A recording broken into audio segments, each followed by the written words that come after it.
Assalamualaikum warahmatullahi wabarakatuh. Perkenalkan, nama saya Safitri.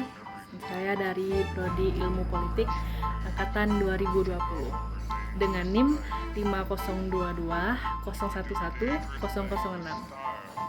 Yang pertama, saya akan menjelaskan apa itu gender dan seksualisasi dalam konteks ekspresi identitas. Yang pertama, gender merupakan perbedaan yang terlihat antara laki-laki dan perempuan apabila dilihat dari nilai dan tingkah laku. Perilaku diketahui pengertian gender berbeda dengan pengertian jenis kelamin. Gender ini dapat didefinisikan sebagai keadaan di mana individu yang lahir secara biologis sebagai laki-laki dan perempuan yang kemudian memperoleh pencirian sosial sebagai laki-laki dan perempuan melalui atribut-atribut maskulinitas dan feminitas yang sering didukung oleh nilai-nilai atau sistem dan simbol di masyarakat yang bersangkutan. Lebih singkatnya, gender ini dapat diartikan sebagai suatu konstruksi sosial atas seks maupun peran dan perilaku sosial. Menurut sosiologi dan antropologi, gender ini sendiri adalah seperti perilaku atau pembagian peran antara laki-laki dan perempuan yang sudah dikonstruksikan atau dibentuk di masyarakat tertentu dan pada masa waktu tertentu.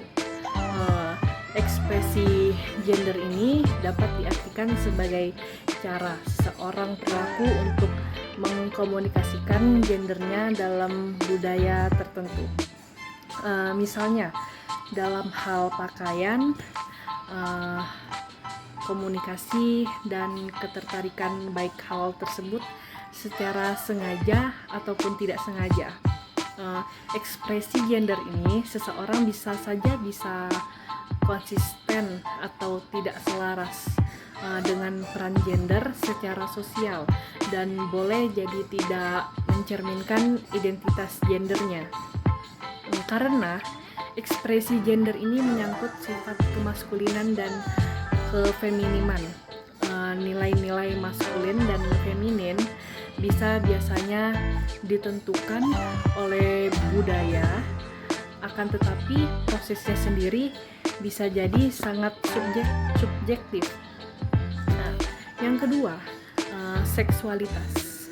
Secara garis besar, menurut Badan Kesehatan Dunia, seksualitas ini merupakan kayak aspek hidup manusia yang mencakup seks, identitas dan peran gender, orientasi seksual, erotisme, kenikmatan, keintiman dan reproduksi. Seksualitas ini dialami dan diekspresikan dalam pikiran, fantasi, hasrat, kepercayaan, sikap, nilai, perilaku, kebiasaan, peran dan relasi. Meskipun seksualitas ini bisa mencangkup semua dimensi ini, tidak semuanya selalu dialami atau diekspresikan. Selanjutnya, saya akan mengkaitkan dengan politik identitas tersebut.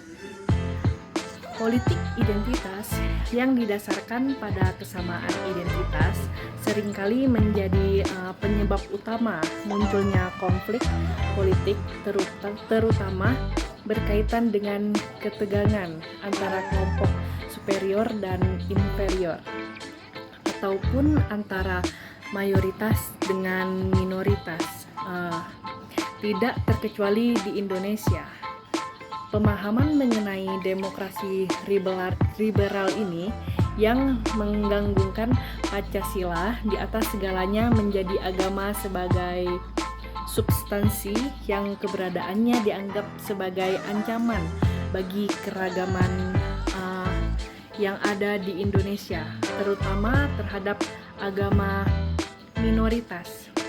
Nah, hal ini pada akhirnya berujung pada konflik politik. Identitas sosial ini meliputi identitas gender dan seksualitas, di mana identitas sosial ini menentukan posisi individu di dalam relasi atau interaksi sosialnya. Sedangkan identitas politik meliputi nasionalitas dan kewarganegaraan, di mana identitas politik ini menentukan posisi individu di dalam sebuah komunitas melalui suatu rasa kepemilikan dan sekaligus menandai posisi subjek yang lain. Berikutnya, ini saya jelaskan merupakan contoh kasus gender yang seksualitas di Indonesia. Contohnya itu, yang pertama itu kekerasan fisik maupun non-fisik yang dilakukan oleh suami terhadap istrinya di dalam rumah tangga. Yang kedua, pemukulan, penyiksaan dan pemerkosaan yang mengakibatkan perasaan tersiksa dan tertekan. Yang ketiga, pelecehan seksual. Yang keempat, eksploitasi seks terhadap perempuan dan pornografi dan sebagainya. Banyak sekali yang lainnya. Baiklah, sekian penjelasan dari saya. Terima kasih. Wassalamualaikum warahmatullahi wabarakatuh. Bye.